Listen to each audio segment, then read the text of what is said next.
Thank you. I want to start with you, Ahmed. Ahmadullah, you were actually born in a refugee camp. Yes.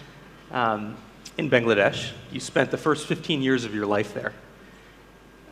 What was it like when you wanted to get an education as a Rohingya kid in a refugee camp in For Bangladesh? me, when I really wanted to get education, it was when I was 7 years old.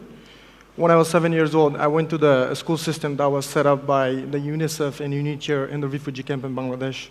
When I went there, the teacher said to me, the headmaster of the school, he's the one who take all the registration, he said to me, why you want to be educated?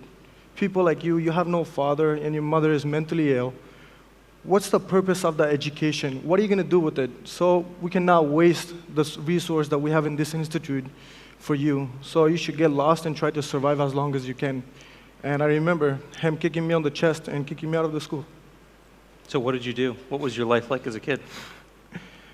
I mean, after someone tells you to survive as long as you can, there's a thing in me, there's a courage and hope inside me said to me that I'm going to show him someday. And that day, I went outside the camps, and I got a job in a coffee shop working 16 hours a day, just making about less than Canadian 10 cents to provide for my mom and sister, my little sister. And for me, I remember passing almost dying in days not eating because I was so busy trying to make enough money to provide for my mom and sister.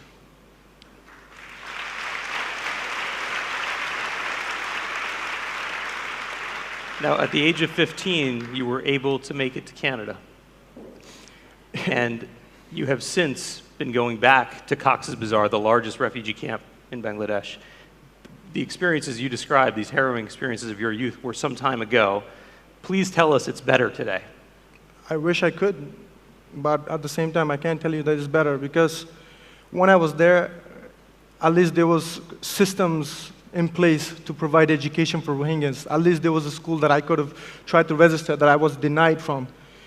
At this point, if any of you know that what's going on with the Rohingya crisis, about a month ago, Bangladesh has removed any education system for Rohingyas. And now, at the time when I was in the camp, it was 250,000 people. Now there's 1.2 million Rohingyans.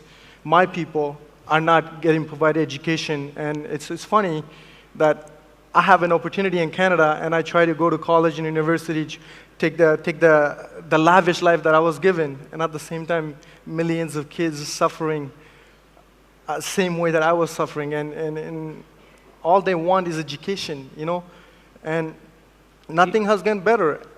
Day by day, everything that was given to them by international community is being taken away.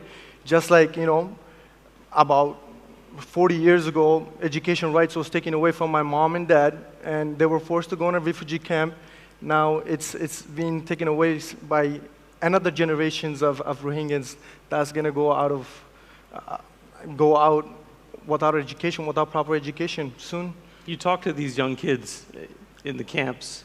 What do you think is their future? What do they say to you? What do you feel like might happen to them?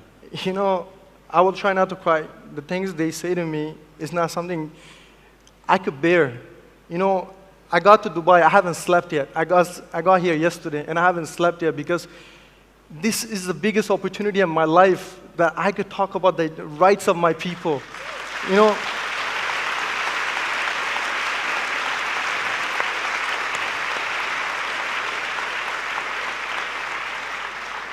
this is not just an opportunity for me. This is an opportunity for millions of Rohingyas who look for a better day. You know, when I'm there, people hugging me and crying to me because they want education. These people are not getting, they don't want anything from you. All they want is education, that education that I was provided. Canada giving me a home. All of you has given me a home in different parts of the world, giving me a platform to speak about the crisis. And all I ask is that we provide the same platform for them. But that's all they ask for. They want education. Thank you. Ahmed, you talked about the burden you feel as someone who has made it out. What are you trying to do to help the children you meet in the camps?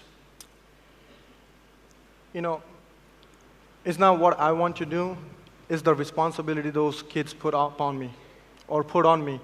You know, I love hearing people talk about education. honestly, because, that was one of my biggest challenges. When I went to the camps, I sat in a room. As Rohingya, I organized a meeting in the community centers that organizations have built. I met with about 500 students, and I let everybody talk for 1 or 2 minutes, and I kept going back for a few days to hear all the stories. One of the kids said to me, that was the most compelling. He said to me he wants to be a lawyer. I asked him, why do you want to be a lawyer? He said to me, because someday when I become a lawyer, I want to take the Burmese government to court for all the things that they have done for my people. I want to get justice for my people. When he was saying that, I was like to him, but all the education system is closed off to you. They said to me, he said to me personally, if you can find a way to provide fundings for me, I will get you ways to send me to school. That day I made a promise to him. Before I share you the promise that I made to him, I want to share something with you guys. On my way to Dubai, a woman named Ki Ewing, she called me. She said to me, Ahmed, before you go to your conference, please come and meet me. She gave me this pen. Yes, it's made with 18-karat gold. That's not the reason that meant so much to me. When I opened the box, the pen gave me hope. Hope meant education. If someone can give me hope, why can't we give all those Rohingyas hope? Why can't we give 500 of those Rohingyan kids hope to go to university so they could learn something, so they could be something, so they could build a future for themselves and their people? I cried in that moment, sorry. I cried because I was reminded again of the promise that I made to those kids in the camp. And the promise I made to them was, no matter where life takes me, no matter where I end up tomorrow or the day after, but I promise you I'll find a way to send you to school.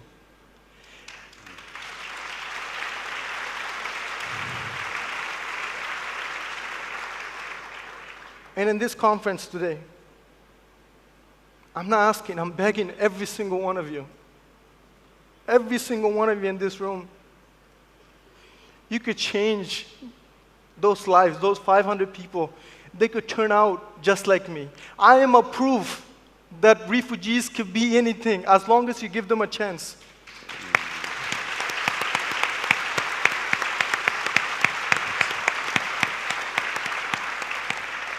Just like Ki Ewing, just like the way she put a pen on my hand, let's put on those pens on the hands of the Rohingyans, on those vulnerable lives before these people picks up a gun and start shooting people.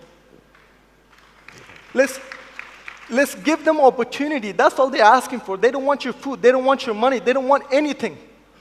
They just want an opportunity so they can contribute to your society.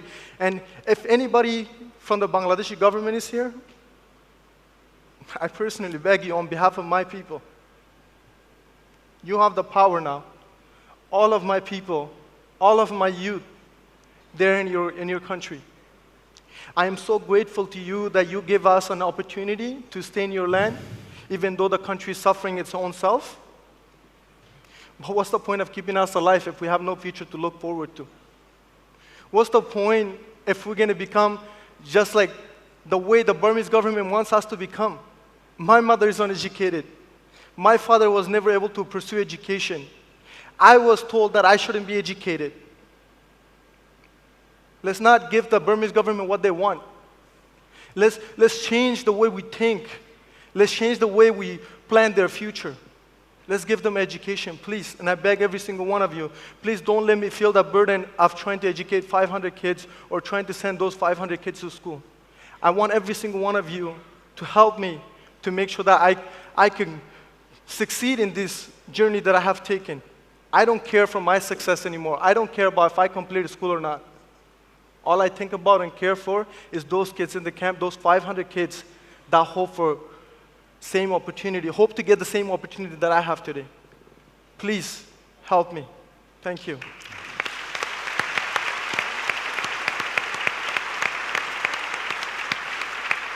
Ladies and gentlemen, please join me in thanking this incredible panel. Thank you.